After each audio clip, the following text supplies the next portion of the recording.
I mean, in our world, we always want to have the as much as we can have, and this creates our problems. Modesty. Modesty. I think this should become a new fashion, because the modesty is incredible, because you have to be very choosy. You think you can find that in the old Japanese style? Or... Yes, of course, because you see, first of all, maybe the poor societies are the real rich societies, because what we have now, I mean, we have an abundance of everything. Basically, we have nothing. We have bad food, industrialized food. Yeah?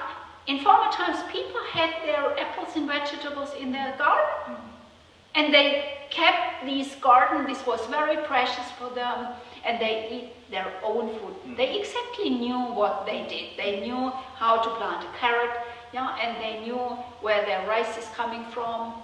And this kind of modesty, I think, if we can fascinate young people again with modesty, is cool in a way. Yeah, it's much cooler than go in these huge places where you have thousands of wrapped up and ready-made food. I don't think that. And by the way, the problem of young people not staying slim and in a way being ugly. If you look at these young women, they are like in German I say they are just looking like coming directly from Auschwitz. Now it's horrible. Yeah, but if you look at the old Japanese ladies, you see, I'm really fascinated with them, because they have a perfect shape, perfect faces. Yeah, and I think it is a result of a lifelong, very good way of eating. Modest, but high quality, local made food and seasonal food. Yeah. You think you want to have an initiative for that here in the Netherlands? Yes. Market? I think the farmers market is a basis for starting to educate people again, to help them to get access to this knowledge, which is in a way lost. I mean, if our young people would go back to their grandma and ask her, hey, what did you do and why did you do this? And how does it come that you don't have a problem with your figure, but I? And suddenly they would find out that if they relearn what the culture of Japan offered them, and of course, not only the culture of Japan, you had these all over the world. This is, I think, one thing, this is really uniting the world. Peoples all over the world knew in former times, because they were in a way poor. All our societies were kind of farmers' society.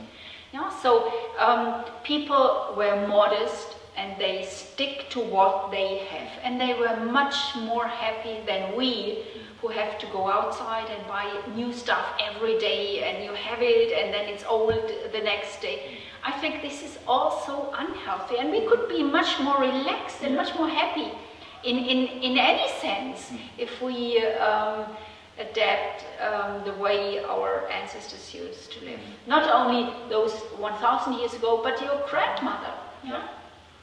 And then that kind of activity is now popular around the world, like Germany to Switzerland or other countries? I think you have these kind of people now in a growing number, because let's start with young mothers. Today, a lot of young mothers are, and fathers of course also, they are very insecure. Yeah? They have no idea how to feed this little baby. Yeah? And the problem is, in former times you always had your mother and your grandmother. You can always ask them, and they were there and they helped you. Because, of course, it's wonderful at the beginning to have your baby, but of course this baby needs you. Yeah, in all terms it needs you, and you are insecure. Oh, can this baby eat carrots, or can it eat that or that? So you learn this just by the traditional way. And now, as we all live apart from our families, there is nobody to help us.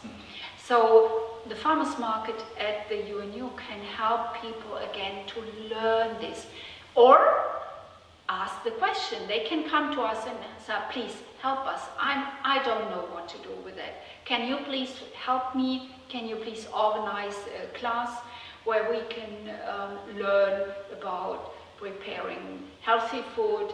And can you explain about why we should have not only 4 different kind of apples, but 100 different kind of apples? Yeah. So I think all these kind of initiatives are growing all over the world. Yeah. So they are not only in Japan, you have them in any country. And I think the number of people who really care for the basics in life, which is food, but of course also friends. I mean, we always talk about organic food, but the add-on is also we should have a good relation to our neighbors. We should have friends, to our families. So that makes us smile. Yeah, I think this is so important to care for these kind of things, to have a relaxed lifestyle. Not these. We always have to be very friendly. Yes, and it always be competitors and talk. Oh, these are my enemies, and we have to increase our numbers to be the best company in the world. I mean, who cares for that? Yeah. So just let's be more relaxed and say. Let's start everything with a huge celebration of strawberries, for example. Yeah, and invite the people. And anyway, I think we should invite more people to our home, even if the home is very small. I mean, who cares? Yeah, as long as these people are your friends, they just want to have a celebration with you. Do you think you get that kind of feeling at the farmers market? Oh yes, I think so. Now, starting feeling that kind of thing. Which is new to this area, please. Yeah, I think this is something really special now, and I think when summer is coming, when it's warm again, and we don't have these cold and rainy days, then of course people are coming out, and as most of them are coming now regularly, and you see them talking to the farmers, and for me it's interesting. They learn, also the farmers learn, because when people ask questions, the farmers who are bright and clever, they understand, oh, there might be a kind of need, so maybe I have to prepare a leaflet, explain, or what is very good, some book. And what is a perfect idea is create a hostel. Invite people to your place. They can stay with you for a weekend, help you with your work, because I mean, basically there is a lot of work to do. And they can learn where their rice is coming from. So I think this market now is really starting to be a place where people not only go for shopping their vegetables and fruits, but also for learning, for asking the farmers, and let's hope also the people from the United Nations University, please, we are interested in this and that. So I think it could be a real positive kind of academy for the people. Yeah, it's a kind of initiative where if they are active and really come and ask questions, they don't have to be just customers. I mean, anyway, I don't like this word. Right, no, we don't call customers, like friends. Yes, that's it. Family. Yes. Good. Yes.